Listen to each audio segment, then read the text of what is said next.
Terima kasih Anda masih bersama kami di Sindo Siang bersama saya, Anata Arman. Pemirsa, memasuki hari ketiga, banjir masih merendam ratusan rumah di pemukiman Priuk Damai, Kecamatan Priuk, Kota Tangerang. Banjir masih merendam ratusan rumah di perumahan Priuk Damai, Priuk, Kota Tangerang, Banten. Meski berangsur surut, namun ketinggian air masih mencapai 3 meter lebih. Warga pun masih memilih bertahan di posko pengungsian akibat rumahnya terendam banjir. Kurang lebih ada 1.100 warga yang mengungsi di 2 posko pengungsian. Adapun penyebab banjir diduga imbas tanggul jebol dan luapan sungai.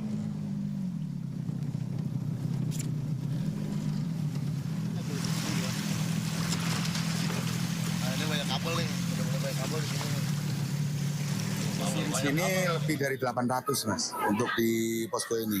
Di RW yang sebelah ada 300. Kalau kemarin total itu kita tembus di 4.700, sekarang sudah turun, alhamdulillah turun banyak.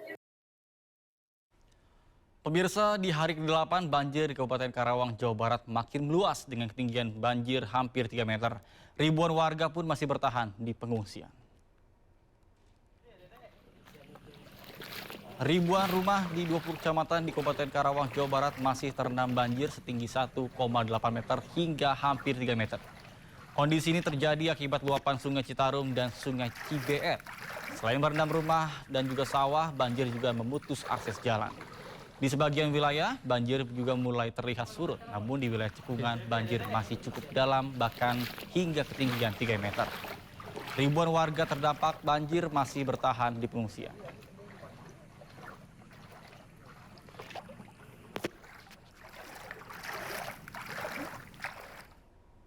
Sementara itu banjir juga menerjang Pati, Jawa Tengah. Bahkan hingga hari ke-15 banjir masih mengepung pemukiman warga.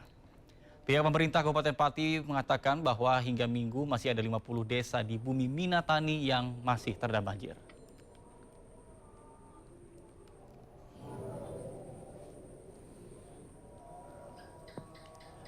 Puluhan rumah warga rusak parah akibat banjir bandang di Pemalang, Jawa Tengah. Ratusan warga bertahan di tempat pengungsian yang minim fasilitas dan bantuan.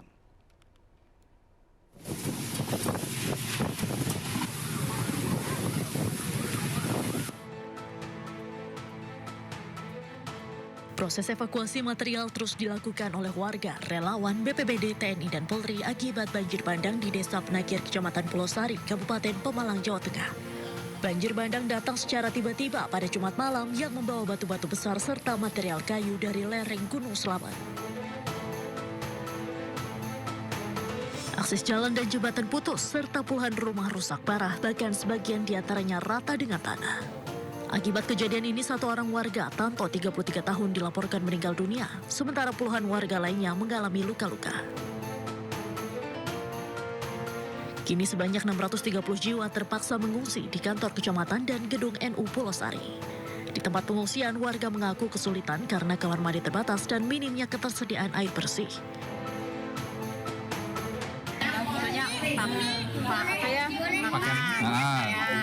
Tempatan. Itu masih kurang ya? MCK untuk mandi itu tempat mandi kurang nggak? Kurang ya? Tempat mandi kurang. Airnya kurang, minim. Petugas gabungan terus melakukan penanganan darurat serta pendataan kerusakan dan kebutuhan para korban terdampak banjir bandang. Dari Pemalang, Jawa Tengah, Suryono Soekarno Anyus melaporkan. Banjir bandang melanda sejumlah titik di Kabupaten Pemalang, Jawa Tengah. Bahkan luapan sungai dari wilayah hulu membawa material sedimen berupa lumpur, batu, dan kayu yang menerjang pemukiman warga.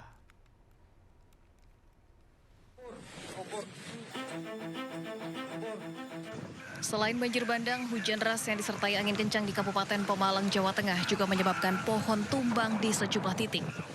Desa Penakir, Pulau Sari, Porak-Poranda menyisakan batang pohon berserakan di jalanan. Sejumlah rumah warga juga dilaporkan rusak akibat terjangan banjir bandang. Petugas gabungan yang tiba di lokasi berupaya mengevakuasi sisa material yang terbawa banjir bandang. Pohon-pohon besar yang menutup jalan serta permukiman mulai dipotong untuk dipindahkan. Selain tertutup batang pohon, jalanan desanya Lembeng Pulau Sari juga dipenuhi lumpur. Kawasan objek wisata pemandian air panas Guci, Kecamatan Bumi Jawa, Kabupaten Tegal, Jawa Tengah juga terdampak banjir bandang. Pancuran 13 hancur, 3 jembatan dilaporkan putus dan sejumlah fasilitas yang ada di kawasan wisata Guci juga rusak. Di lereng Gunung Selamat, hujan dengan intensitas tinggi memicu banjir bandang dan angin kencang. Luapan sungai dari wilayah hulu membawa material sedimen berupa lumpur, batu, dan kayu yang menerjang pemukiman warga. Selain merusak pemukiman dan fasilitas umum, banjir bandang ini juga menyebabkan gangguan akses wilayah serta memaksa sejumlah warga mengungsi ke tempat yang lebih aman.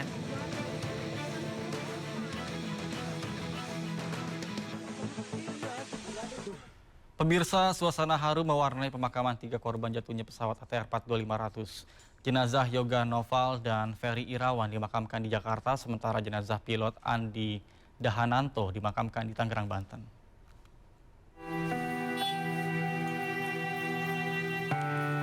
Suasana duka menyelimuti tempat pemakaman umum Malaka, Durensawit, Jakarta Timur saat jenazah pegawai Kementerian Kelautan dan Perikanan Yoga Noval dimakamkan pada Minggu siang. Yoga merupakan salah satu korban dalam kecelakaan pesawat ATR 42500 yang sebelumnya dinyatakan hilang dan telah berhasil diidentifikasi tim gabungan. Prosesi pemakaman berlangsung hikmat dan penuh haru. Tangis keluarga pecah saat peti jenazah dibawa menuju liang lahat. Suasana penuh haru semakin pecah ketika peti perlahan diturunkan ke dalam makam. Sejumlah keluarga, kerabat dekat, serta rekan kerja almarhum hadir mengiringi prosesi terakhir tersebut.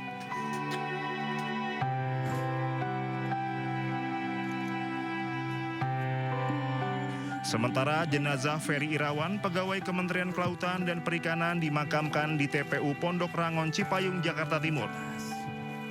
Ferry Irawan menjadi korban kecelakaan pesawat ATR 42500 yang jatuh di Gunung Bulu Saraung, Sulawesi Selatan. Pemakaman dilakukan dengan upacara kedinasan. Sejumlah petugas KKP berseragam membawa peti jenazah almarhum ke tempat pemakaman. Kesedihan menyelimuti prosesi pemakaman saat salah satu anak almarhum mengumandangkan azan setelah peti jenazah dimasukkan ke liang lahat.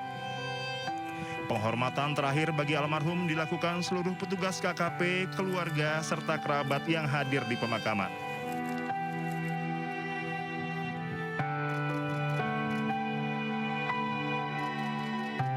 Sementara jenazah Kapten Andi Dahananto, pilot pesawat ATR 42500 yang jatuh di Gunung Bulu Saraung, Kabupaten Pangkep, Sulawesi Selatan, dimakamkan di TPU Ranca Sadang, Desa Sodong, Kecamatan Tiga Raksa, Kabupaten Tangerang, Banten, Minggu siang.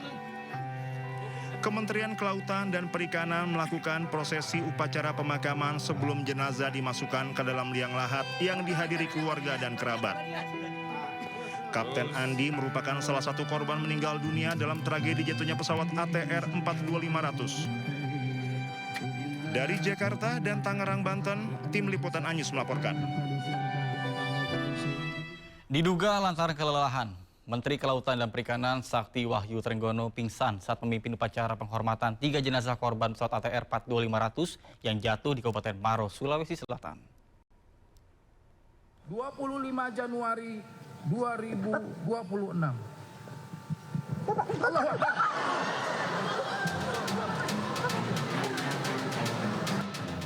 Menteri Kelautan dan Perikanan Sakti Wahyu Trenggono pingsan di tengah sesi upacara penghormatan 3 jenazah korban pesawat ATR 42500 yang jatuh di Kabupaten Maros, Sulawesi Selatan.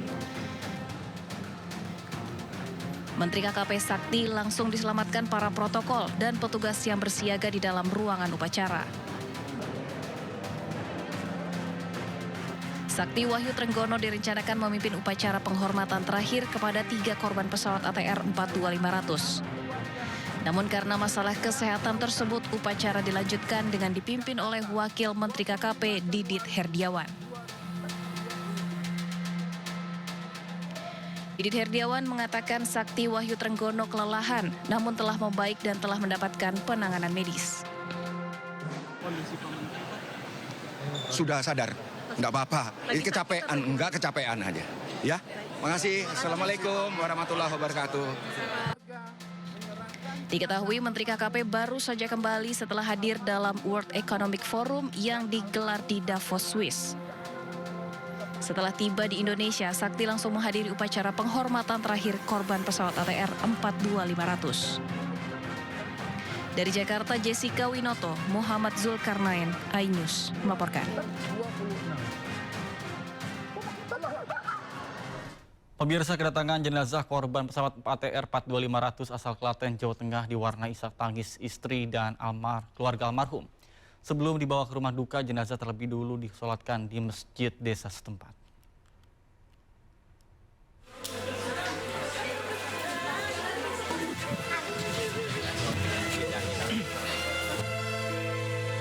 Isak tangis keluarga pecah saat jenazah almarhum Restu Adi Pribadi, 39 tahun, tiba di rumah duka di Kecamatan Wonosari, Klaten, Jawa Tengah. Almarhum merupakan salah satu kru teknisi korban pesawat ATR 42500 yang jatuh di Pangkep, Sulawesi Selatan. Korban selama ini tinggal di Jakarta di sekitar Bandara Halim Perdana Kusuma bersama istri dan anaknya. Korban sempat berpamitan kepada istri untuk terbang ke Makassar menggantikan temannya yang sedang libur. Namun dalam perjalanan, pesawat yang ditumpangi korban terjatuh. Oleh keluarga, almarhum dikenal baik dan mudah bergaul. Almarhum meninggalkan satu istri dan seorang anak yang masih berusia 5 tahun. Berangkat kerja ke luar kota memang ada kontak, mau bilang aku mau ke sana, Didik, doain bapak sehat, selamat gitu. Terus ada kontak terus. Memang kontak terakhir kemarin hari Sabtu pagi itu bilang mau ke Makassar, bakal jam 8.30 gitu. Dari Halim ke Semarang, Semarang ke Jogja terus mau ke Makassar. Rencananya jenazah korban akan dimakamkan di TPU Desa Sidoharjo, Kecamatan Polan Harjo, Klaten, bersebelahan dengan makam ibunya. Dari Klaten, Jawa Tengah, Saiful Effendi, iNews melaporkan. Pemirsa, viral seorang pria di Sleman, Yogyakarta menjadi tersangka dan tahanan kota usai melindungi istrinya dari pelaku jambret. Kedua pelaku jambret tewas akibat kecelakaan saat dikejar oleh suami korban.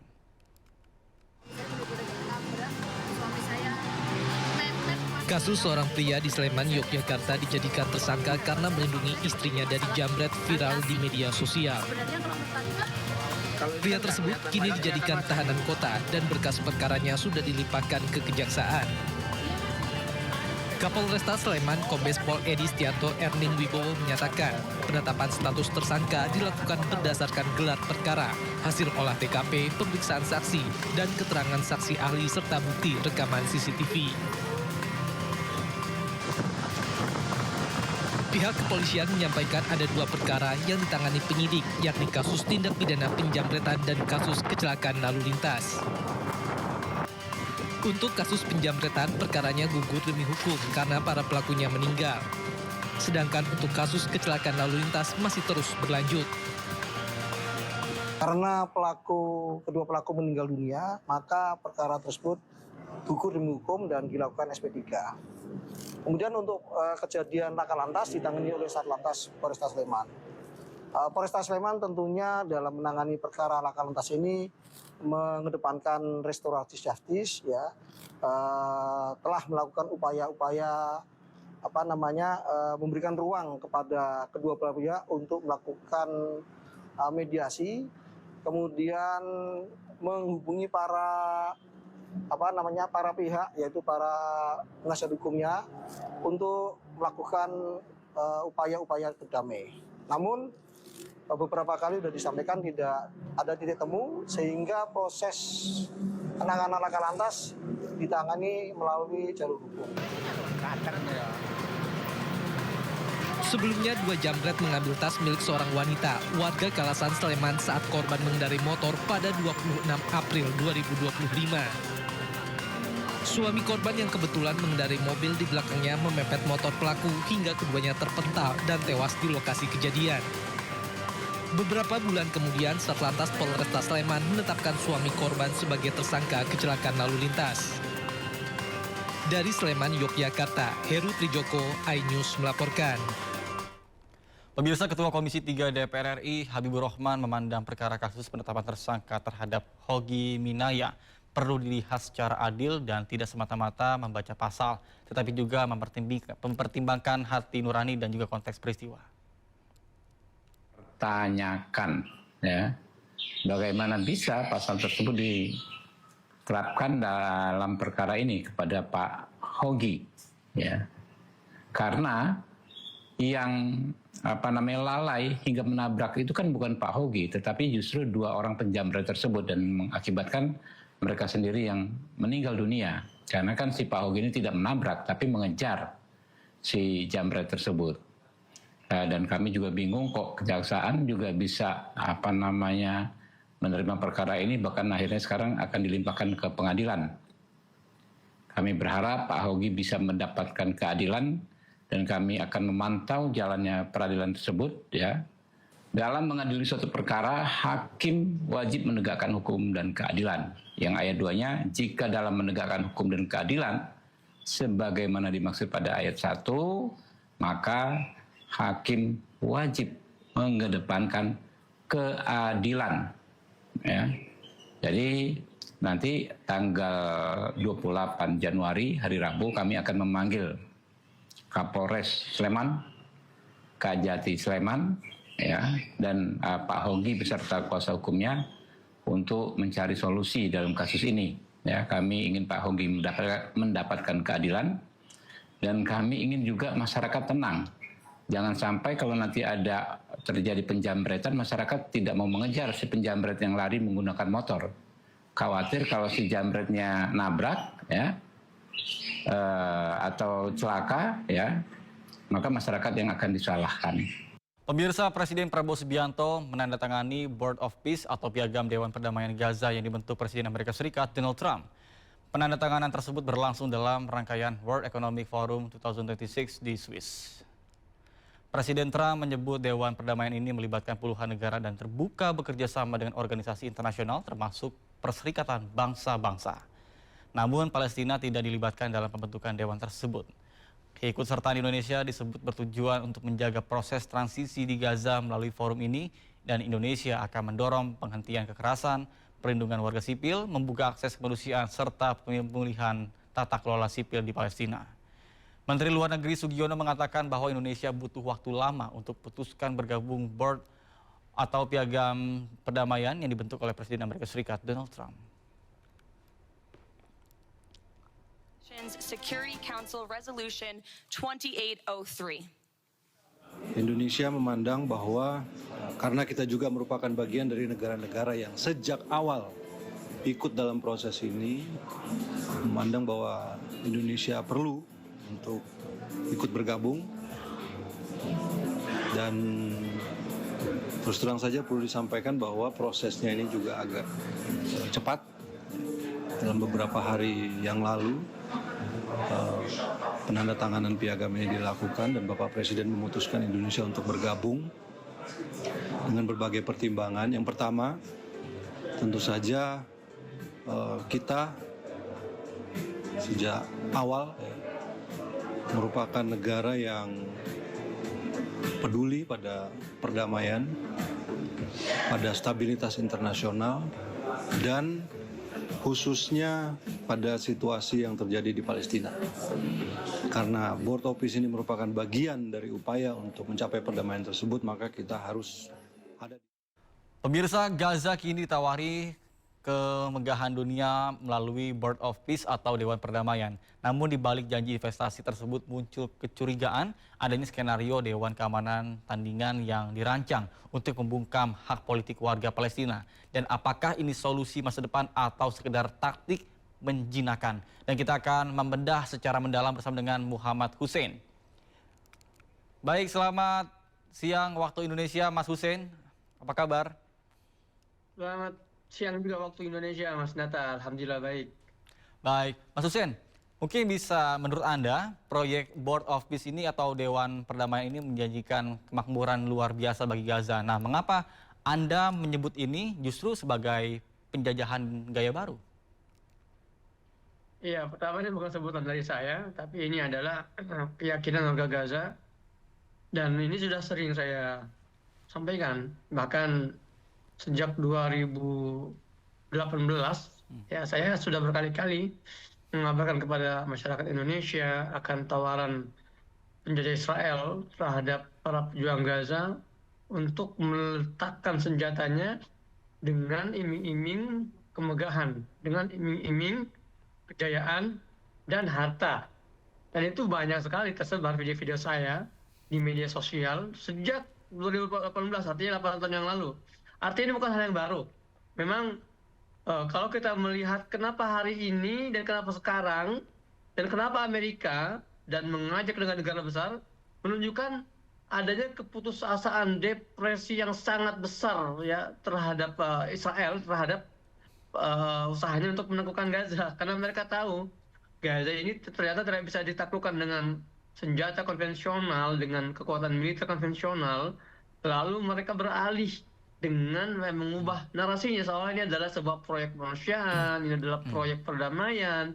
Padahal sekali lagi isinya sama, yaitu adalah melucuti kekuatan para pejuang-pejuang Gaza dan juga mencabut kedaulatan dan hak bernegara yang harusnya dimiliki oleh warga Gaza di Palestina.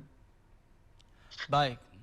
Kemudian ini kan jika kita kutip beberapa kalimat yang disebutkan oleh Presiden Donald Trump bahwa nantinya akan ada namanya New Gaza yang mana nantinya akan ada potensi pertumbuhan ekonomi yang nantinya banyak investor-investor untuk menanam saham di sana, kemudian juga nanti warga-warga Gaza bisa bekerja di sana, kemudian juga mendapatkan pemasukan untuk pemulihan ekonomi di sana. Lantas seperti apa respon Mas atas kutipan dari Presiden Trump tersebut? Berdasarkan pengalaman saya 12 tahun tinggal di Gaza, Gaza nggak butuh semua itu. Kalau memang Donald Trump ini punya itikat baik untuk menghidupkan ekonomi Gaza, sangat-sangat simpel caranya. Buka perbatasan. Jadi Gaza ini punya 7 pintu perbatasan dengan dunia luar. Ada perbatasan Rafah, perbatasan Erez, Karim Abu Salem, dan beberapa perbatasan lain cukup dibuka. Dan itu terbukti ketika perbatasan dibuka, warga Gaza ini bukan orang-orang yang tidak cinta hidup. Mereka juga cinta hidup.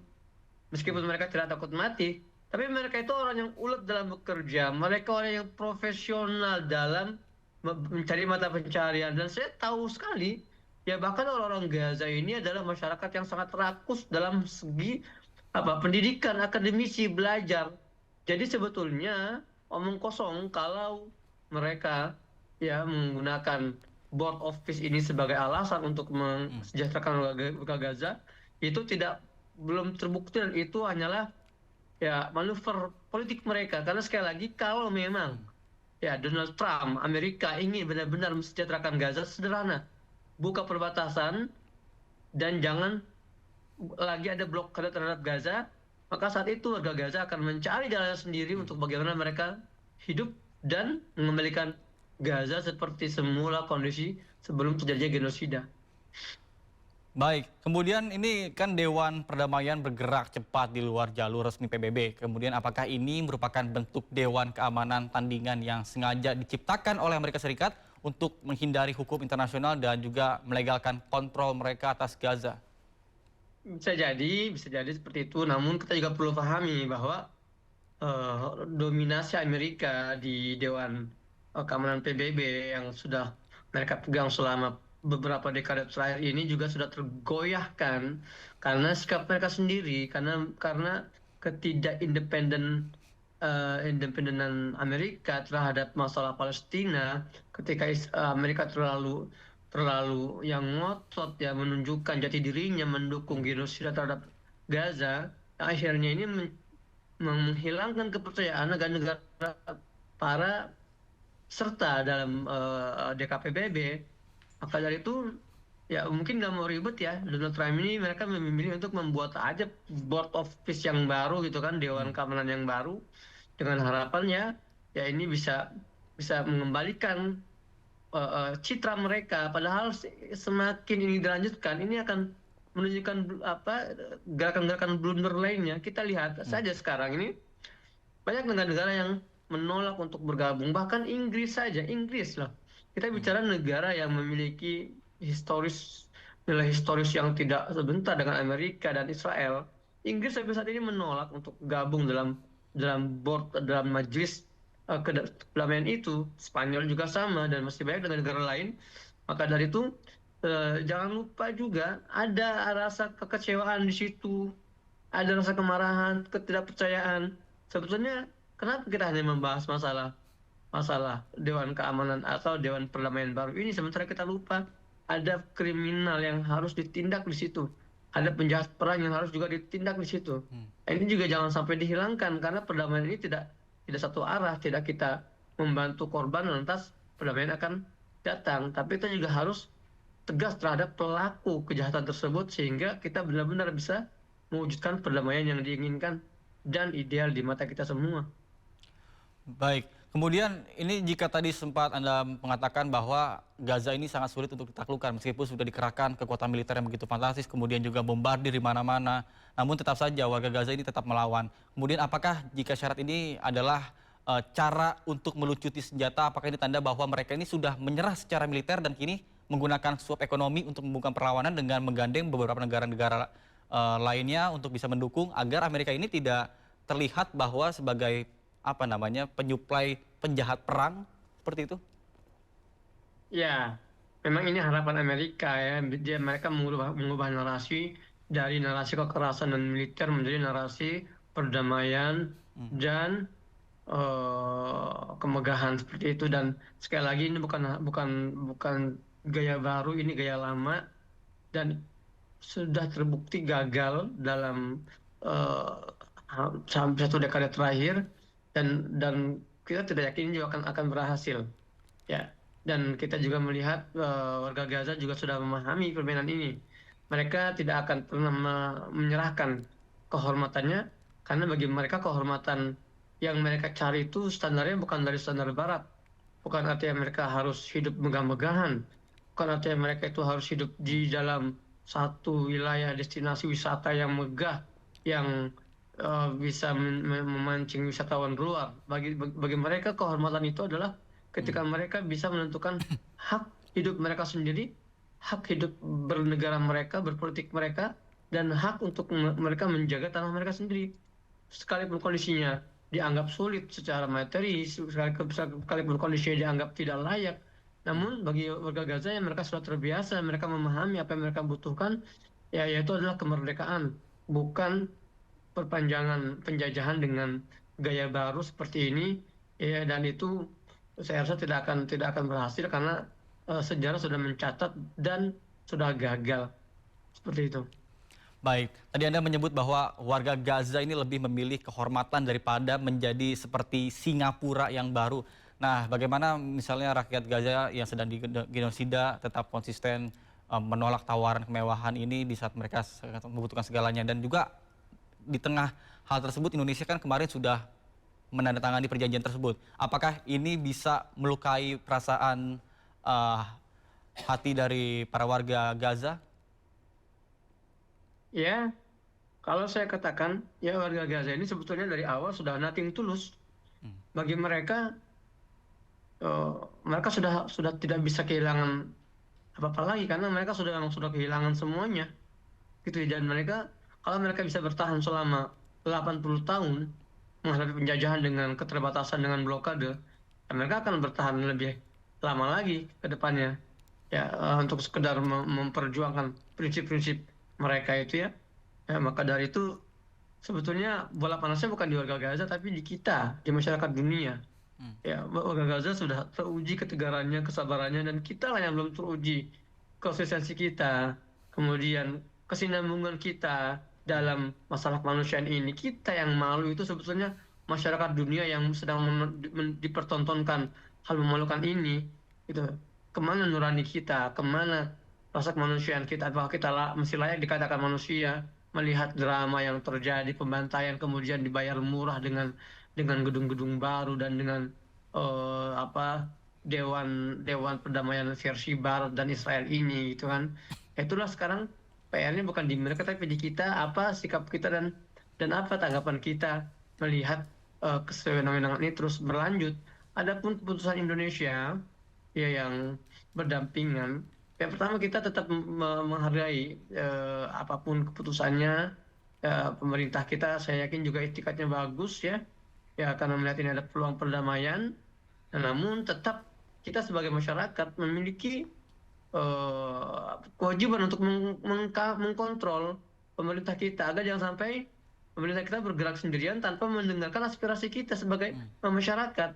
Karena jangan lupa yang terluka dalam 2 tahun terakhir ini bukan hanya warga Gaza tapi kita, ya masyarakat yang selama ini tidak terima melihat pembantaian yang terjadi. Maka dari itu jangan sampai keputusan-keputusan penting seperti ini itu hanya melibatkan pihak pemerintah saja tanpa tidak ada diskusi dengan masyarakat yang banyak sekali jumlah seperti ini. Yang kita khawatirkan isu Palestina yang selama ini telah menjadi isu pemersatu antara rakyat dan pemerintah yang sama-sama kita ingin melihat Palestina merdeka, sama-sama kita ingin melihat jajahan berakhir. Jangan sampai ini dicederai dan dilukai karena adanya keputusan-keputusan terburu-buru ya yang dilakukan oleh pemerintah tanpa ya ikut menyertakan masyarakat dalam mengambil keputusan tersebut. Ini akan sangat berbahaya dampaknya bagi kita pada akhirnya nanti ke depan hubungan antara pemerintah dan masyarakat Indonesia.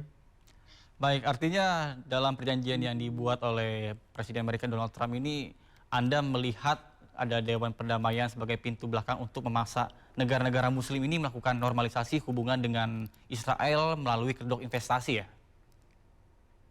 Ya, betul sekali. Ini juga bagian dari usaha mereka untuk melanjutkan misi normalisasinya, apalagi Indonesia ini memang sejak awal ditarget untuk menjadi negara yang membuka hubungan diplomatik ya, karena di antara negara-negara besar dunia Indonesia satu ya di antara sedikit sekali yang masih bersikeras untuk menolak normalisasi, dan jangan sampai malah Board of Peace ini menjadi pintu masuk Israel untuk melakukan penetrasi terhadap pemerintah Indonesia, dan saya ingin tegaskan kepada pemerintah Israel tidak peduli kalau nanti akan terjadi chaos antara pemerintah dan masyarakat, sangat tidak peduli, bahkan itu yang mereka inginkan. Mereka ingin melihat kekacauan ya, dan maka dari itu normalisasi kalaupun terjadi itu bukan hal yang baik untuk Indonesia, dan itu hanya akan menjadi presiden buruk dan juga akan berdampak negatif yang sangat besar yang akan mengguncang kedaulatan Indonesia, dan itu harus jadi pertimbangan besar. Maka dari itu sangat hati-hati sekali untuk pemerintah agar bisa ya lebih bijak dalam mengambil keputusan-keputusan strategis yang berkaitan dengan tidak hanya politik dalam negeri namun juga geopolitik ya internasional seperti masalah Gaza kali ini. Baik, kemudian mungkin adakah pesan untuk Presiden terkait dengan hal tersebut, kemudian juga hal apa yang paling Anda khawatirkan jika kita ini terjebak masuk dalam ekosistem Dewan Keamanan tandingan PBB ini? Ya, pertama seperti yang sudah saya sampaikan, kita tetap mengapresiasi dan menghargai niat baik pemerintah untuk ikut mewujudkan perdamaian di Gaza. Namun niat baik saja tidak cukup, harus disertai dengan langkah-langkah strategis yang harus bisa menghindarkan kita, menjauhkan kita dari hal sensitif.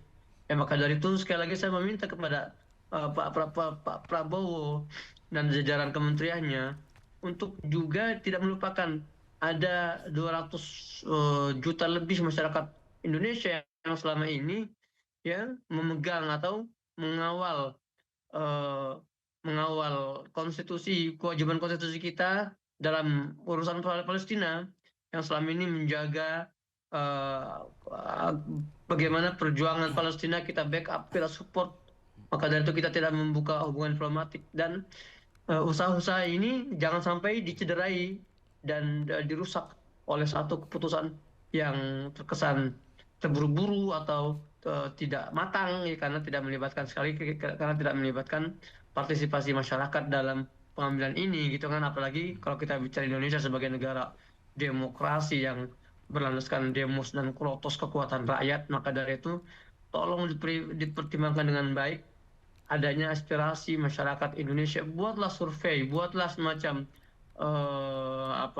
voting atau apapun itu ya, terkait apakah Indonesia sudah sepatutnya masuk dalam Board of Peace ini, dan bagaimana tanggapan warga Indonesia kalau terjadi normalisasi.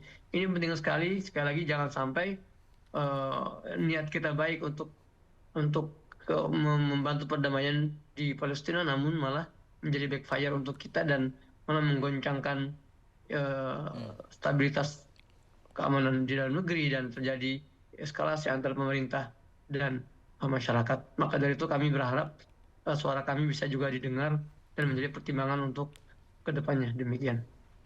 Baik, tapi kalau kita bisa membayangkan jika proyek ini misalnya terrealisir, terus apakah ini akan justru menyudahi perjuangan kemerdekaan Palestina atau justru ini akan jadi bumerang bagi Israel karena warga Gaza sendiri ini menggunakan fasilitas tersebut untuk memperkuat posisi mereka secara diam-diam. Kemudian berdasarkan dalil yang Anda kutip ini di surah Al-Anbiya ayat 71, dampak infeksi seperti apa yang mungkin akan dirasakan dunia jika memang Dewan Tandingan ini berhasil mencabut kedaulatan tanah Palestina? Iya, kalau dalil yang saya sebutkan dalam video saya itu memang itu dari sisi spiritualnya ya. Kita sebagai umat Islam kita sudah diberikan satu spoiler dalam Al-Quran, vitalnya wilayah Palestina yang menjadi jantung alam semesta, yang menjadi pusat keberkahan alam semesta. Maka dari itu kalau sudah Al-Quran yang bicara, ya kita sudah tidak berani membantah. Dan ayat itu pun bukan ayat yang harus kita tafsirkan dengan multi tafsir ya. Artinya ini itu sangat simpel sekali bahwa memang Allah menjadikan tanah itu tanah yang menjadi penentu baik buruknya kondisi dunia, stabil atau tidak stabilnya dunia itu adalah kita bisa lihat barometernya di Palestina ya. Maka dari itu Indonesia pun harus ya sebagai negara dengan populasi muslim terbesar di dunia, kita juga jangan melupakan itu bahwa konsekuensi ketika Gaza ini terus atau Palestina ini terinfeksi oleh penjajahan, maka konsekuensinya adalah kita pun alam semesta dan tanah Indonesia itu juga akan terinfeksi dan tidak akan pernah stabil ya karena ini efek domino yang terjadi. Dan itu bukan hanya hari ini ya, kalau kita melihat sejarah selalulah bagaimana kondisi Palestina itu akan menerjemahkan kondisi dunia secara umum. Dan apakah dengan adanya border ini akan merugikan Israel? Oh, tidak sama sekali, karena sekali lagi narasi yang sekarang disampaikan oleh Jared Kushner ini atau menantunya Donald Trump sekaligus penasihat Presiden Donald Trump ini adalah narasi yang sama yang selama ini disampaikan oleh Yitzhak Rabin, oleh Ariel Sharon, oleh Benjamin Netanyahu dan oleh para petinggi-petinggi Israel terdahulu sampai sekarang, ya bahwa salah satu cara untuk menghentikan api perlawanan yang ada di Gaza adalah dengan memberikan mereka, membuka pintu dan memberikan mereka kenyamanan dunia serta kemegahan yang melalaikan ya.